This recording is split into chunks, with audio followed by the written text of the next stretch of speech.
Hello. In this video, let us look at this book, Essentials of Medical Pharmacology by KD Tripathi. This is the 2025 edition, the ninth edition. It's launched after, I think, 6 years of the eighth edition. So, if you were waiting a long time for it, so the book is here now. It is green, unlike the last brown one, and it is almost the same size as the previous edition. Some pages bookmarked here. And what is new in the ninth edition? So that's written here. Highlights of the ninth edition. So here you have, let us look at these new drugs. Semaglutide, dapagliflozin. This is very important for diabetes. Then sacubitril, sacubitril,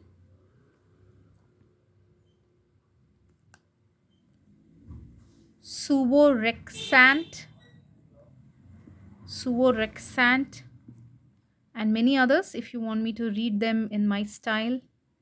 Netar, Sudil, Mira, Bigron, Inclisiran, Rimi G. Pant. Wow. Okay. And last one, let's not leave him. Roflumilast. Okay. For COPD. And what else is there here? Some COVID drugs and vaccines. Obviously, they had to add all this. And aware classification of antibiotics and many other things. So now let's look inside this book. It's green, right? And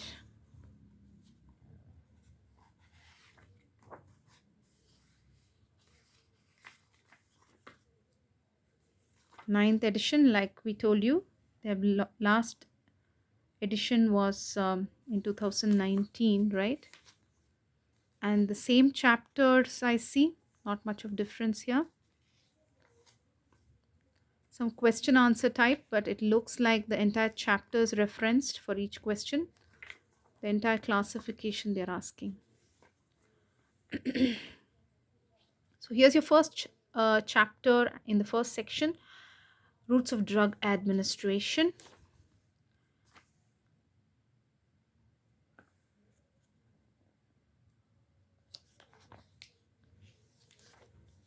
I'm trying to understand why they have put these abbreviation under routes of drug administration. It could have been in some other chapter, isn't it? So they are saying some flowcharts, etc., are new in this book. So do you see any new flowcharts? It's kind of very glossy, right? Again, abbreviations they have covered here. So they are using these abbreviations in this chapter, looks like. What is this? Phospholipase. Some graphs here. Placebo. What is a placebo, guys? It's an inert substance, okay, which is given in the garb of a medicine. So you will say that it is a medicine and give the patient, but it's actually a placebo. It is just nothing in it. There's no chemical or anything in it, but it works because the patient thinks he's taking that, right? That's a placebo. Like you can give some vitamin tablet and which is still a vitamin, but it works as a placebo and people think they're getting better, right? Not sure if you can call a vitamin as a placebo, but yeah, it is not the actual drug. So here a bookmark for cholinergic drugs, is it? Acetylcholine and others. So how's it going, people? We are looking at the Pharmacology latest edition textbook. This is a very good time to look at it. It's just launched. Okay. So the same classification diagrams, right? Drugs for bronchial asthma. Just see how many of these drugs you know. I'm going to the next bookmarked section here. What has been bookmarked here? Anti-diabetic drugs, very important for India, isn't it? So that DAPA gliflozin, which they had written as latest in ninth edition, they have added, I mean, they have given more importance to this, right? That's here. Then something called SEMA came, right? Where is that SEMA? I thought I saw some SEMA. Let's just go here. Semaglutide.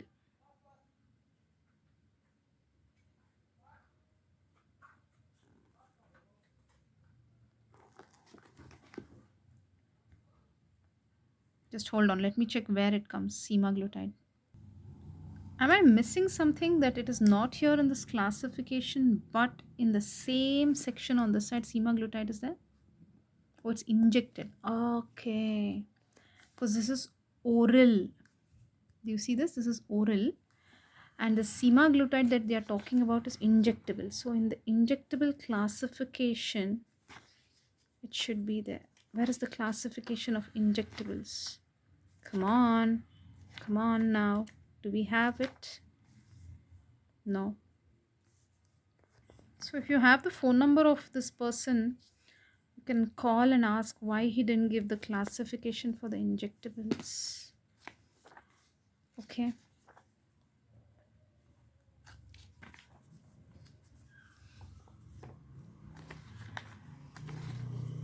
So we're just turning the pages here. You can also go to the next bookmarked section here, which is the antihypertensive drugs. Again, very important for all of us to know all the antihypertensive drugs. There are so many ways to treat hypertension that there was no place, so he has shifted it as two parts, right? Okay. Let's just proceed here and see what else is there. This one. So basically, you can see here that they are talking about the flow chart, right? They said in this, we have added some flow chart. I'm not sure if this was there in the old edition, but here you can see if it is a non-diabetic patient with hypertension or if a diabetic patient has hypertension. Okay, let's look at this one where the person has both diabetes and hypertension. So then you will start the person on ACE or ARB, but I'm seeing mostly they use ARB because they don't want the person to get cough from the ACE. And then if it still is not, blood pressure is not controlled, then they're adding a calcium channel blocker, thiazide, right? Calcium channel blocker or thiazide, they're not giving both. And then still the BP is not coming down, they're giving both CCB and thiazide with along with this ACE or ARB, that is angiotensin converting enzyme inhibitor. ARB is angiotensin receptor blocker, isn't it? Then what happens? Are you there, people? So along with this, they are adding some aldosterone antagonist is something, or they are adding beta blocker. So beta blocker comes last in the process, looks like, right? But you know, we always prescribe any patient comes. What do we give? We give off this amlong, that is amlodipine, which comes as a calcium channel blocker. But what are they telling you to start with? They're telling you to start with ACE or ARB. That is that Telma. You heard a lot. Tell me Sartan. Which of these have you seen people get? These cause cough. So enalapril. I saw one person today having this perindopril. I saw that person bring this tablet into the clinic. Perindopril. Okay, let's move on. So we have covered that flow chart thing also. So now what else is there in this book? At the end of every chapter, guys, they are giving some this one problem directed study. This was there before also, right? Let us read the last line. Facility for H. pylori testing is not available. So there's no history of NSAID use. What is the most appropriate treatment for him for fast symptom relief, ulcer healing, and prevention of further recurrence? What does this guy have? Looking at this chapter, it feels like peptic disease and GERD, that is gastroesophageal reflux disease. So if you want the answer for this, you have to go to Appendix 1 for solution. Let's go there. 46.1 fast relief. What will you give fast relief for this person, guys? We don't know what the full problem is, but we'll directly see the solution. 46.1, the patient is suffering from recurrent peptic ulcer disease. So you give similar symptoms, has responded earlier to PPI, proton pump inhibitor, like all those prazoles, omeprazole, esomeprazole, etc. Fast symptom relief, PPI. They want to do an endoscopy, etc., etc. Guys, I really don't have time to read this, but if you can pause the video and read this at your leisure. So what else is there in this book to cover, guys? This is KD Tripathi Green Book. That means the latest one available at the moment. Okay, this is 9th edition for 2025. Okay, 2025 9th edition. Okay, all the best studying this book. Bye bye.